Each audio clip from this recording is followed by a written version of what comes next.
Assalamualaikum warahmatullahi wabarakatuh. Alhamdulillahirabbil alamin. Wassalatu wassalamu ala asyrofil anbiya'i wal mursalin wa ala alihi washabbihi ajmain amma ba'du. Pertama-tama, marilah kita panjatkan puja dan puji syukur kehadirat Allah Subhanahu wa taala yang telah memberikan kita kesehatan, kewarasan, kenikmatan dan kebarokahan kita saat ini. Tak lupa pula, sholawat serta salam kita berikan kepada Nabi Muhammad SAW yang telah membawa kita dari zaman jahiliyah ke zaman yang penuh ilmu pengetahuan sekarang ini.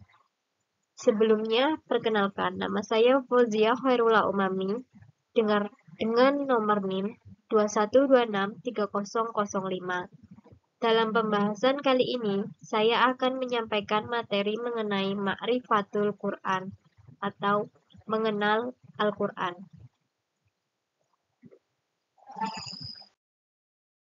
Pertama, definisi Al-Quran. Menurut bahasa, Quran berarti bacaan. Pengertian seperti ini dikemukakan di dalam Al-Quran sendiri dalam surat Al-Qiyamah ayat 17-18. Yang berbunyi Bismillahirrahmanirrahim.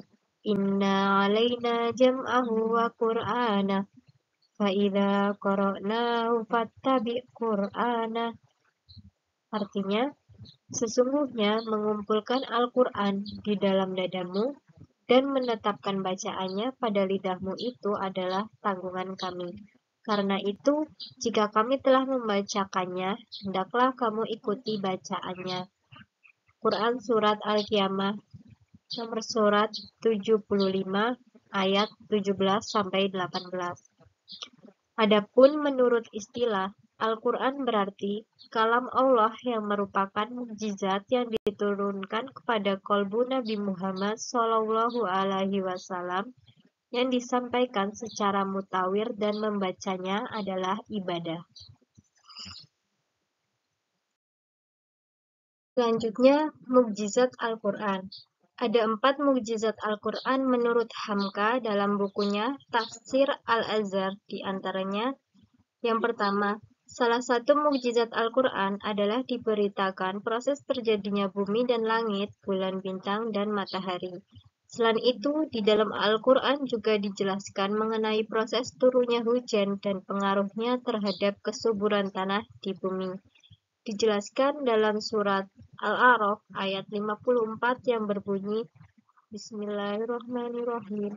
Inna rabbakumullahu alladzi khalaqas samawati wal arda fi sittati ayyamin tsumma stawa 'alal 'arsy yughshil lailan nahara yatlubuhu hasisa wasyamsa wal qamara wan nujuma musakhkharatin bi amri ala lahul khalqu wal amr tabarakallahu rabbul alamin. Artinya, sungguh Tuhanmu adalah Allah yang menciptakan langit dan bumi dalam 6 masa. Lalu dia bersemayam di atas arsy. Dia menutupkan malam kepada siang yang mengikutinya dengan cepat. Dia ciptakan matahari, bulan, dan bintang tunduk kepada perintahnya. Ingatlah, segala penciptaan dan urusan menjadi haknya. Maha suci Allah, Tuhan seluruh alam.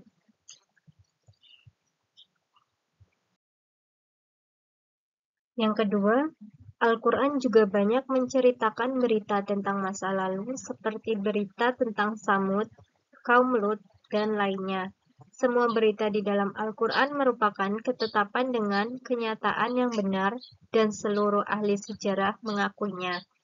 Dijelaskan dalam surat Al-A'raf ayat 73 yang berbunyi Wa ila samuda akhahum salihah qala ya qaumi ibudullaha ma lakum min ilahin ghairuh qad ja'atkum bayyinatun min rabbikum hadhihi naqatullahi lakum ayah fadaruha ta'kul fi ardillah wala wala tamassuha bisu'in fayakhudhakum adzabun alim.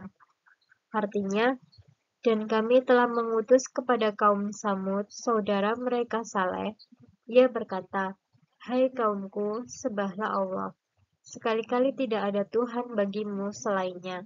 Sesungguhnya telah datang bukti yang nyata kepadamu dari Tuhanmu. Unta betina Allah ini menjadi tanda bagimu. Maka biarkanlah dia makan di bumi Allah. Dan janganlah kamu mengganggunya dengan gangguan apapun, yang karenanya kamu akan ditimpa siksaan yang pedih. Yang ketiga, mukjizat Al-Quran selanjutnya yaitu terkait dengan fasahah atau terang atau jelas dan balaghah, di mana Al-Quran memiliki derajat yang tinggi dalam setiap susunan kata, irama, dan gaya bahasa. Susunan kalimat Al-Quran bukan merupakan syair dengan rangkaian kata menurut suku kata bilangan tertentu. Bukan puisi, apalagi sebuah prosa.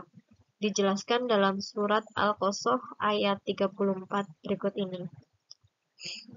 Wa akhi Harun wa afsahu minni lisana fa arsilhu ma'iya rid'an yusaddiquni inni akhafu ayyukadzibun.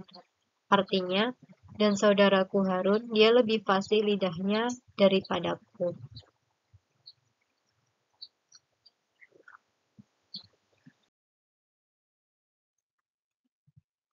Yang keempat, Al-Quran memberitakan segala sesuatu yang akan terjadi. Banyak sekali ayat-ayat Al-Quran yang memberikan peristiwa-peristiwa besar yang akan terjadi dalam kehidupan sehari-hari. Dijelaskan dalam surat An-Naba ayat 17-20. Inna yawmal fasli kana miqata yawma yunfa'u fis-suri fata'tuna afwaja wafutihatis sama'u fakanat abwaba wasuyiratil jibalu fakanat saroba. Artinya, sesungguhnya hari keputusan adalah suatu waktu yang ditetapkan, yaitu hari yang pada waktu itu ditiup sangkakala, lalu kamu berkelompok-kelompok, dan dibukakanlah langit, maka terdapatlah beberapa pintu, dan dijalankanlah gunung-gunung, maka menjadi fata morganalah ia.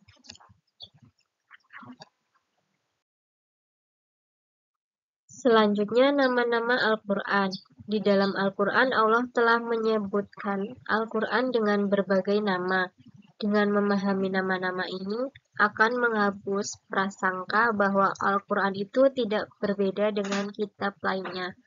Yang pertama ada Alkitab atau buku, yang kedua Al-Huda atau petunjuk, yang ketiga Al-Furqan atau pembeda, yang keempat Ar-Rahman atau rahmat, yang kelima An-Nur atau cahaya, yang keenam Ar-Ruh atau roh, yang ketujuh Asy-Syifa atau obat, yang kedelapan Al-Haq atau kebenaran, yang kesembilan Al-Bayan atau penjelasan, yang kesepuluh Al-Mau'izah atau pelajaran, yang ke-11 Az-Zikr atau pengingat.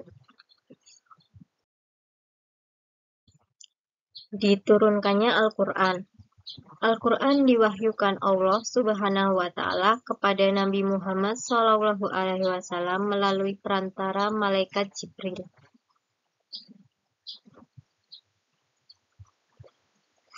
Terdapat dalam Quran surat Asy-Syu'ara ayat 192-196 yang berbunyi wa innahu latanzilu rabbil alamin nazala bihir ruhul amin ala qalbika litakuna minal munzirin bilisanin arabiyyin mubin wa innahu lafi zuburil awwalin. Artinya, sesungguhnya ia Al-Quran benar-benar diturunkan Tuhan semesta alam. Ia Al-Quran dibawa turun oleh Ruhul Alamin atau Jibril. Diturunkan ke dalam hati Nabi Muhammad agar engkau menjadi salah seorang pemberi peringatan. Diturunkan dengan bahasa Arab yang jelas. Sesungguhnya ia, Al-Quran, benar-benar disebut dalam kitab-kitab orang terdahulu.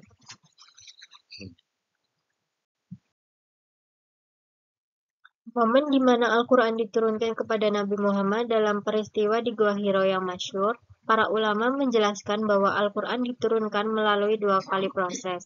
Pertama, diturunkan secara keseluruhan atau jumlatan wahidah di Baitul Izzah di langit dunia.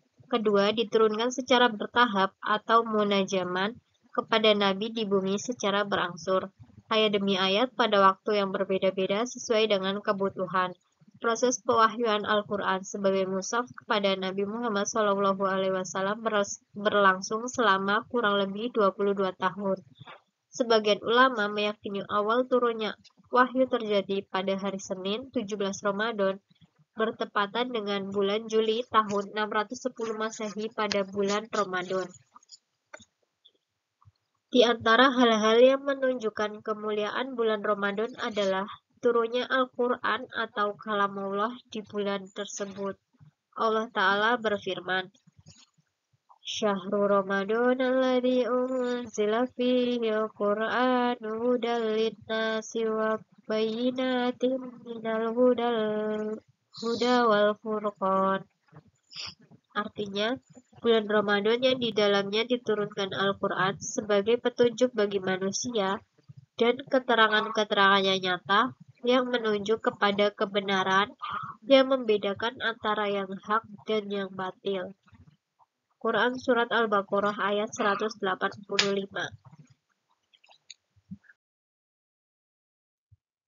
Selanjutnya, bahaya melupakan Al-Quran. Al-Quran adalah kitab yang mengandung kabar berita, hukum dan syariah, aturan jihad, pendidikan, dan pedoman hidup. Kemudian konsekuensi keimanan kepadanya yaitu mengakrabinya, membina diri dengannya, tunduk kepada hukum-hukumnya, menyeru manusia kepadanya, dan menegakkannya di muka bumi. Lalu apa akibatnya jika kita melupakan dan tidak memedulikan Al-Quran? Kita akan mendapat bahaya yang besar, yaitu yang pertama, dalalun mubin atau kesesatan yang nyata, dayikun harajun atau sempit dada, maisyatun dan kun atau kehidupan serba sulit, umyul basiroh, butanya mata hati, kaswatul kolbi, kerasnya hati, zulmun wa zulun, kegelapan dan kehinaan, suhbatu syaiton, menjadi sahabat syaiton, an-nisyan, lupa diri, al-fusuku, munculnya kefasikan, an-nifaq, kemunafikan.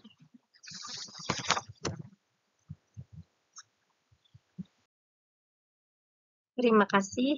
Sekian pemaparan materi dari saya. Kurang lebihnya mohon maaf. Terima kasih. Wassalamualaikum warahmatullahi wabarakatuh.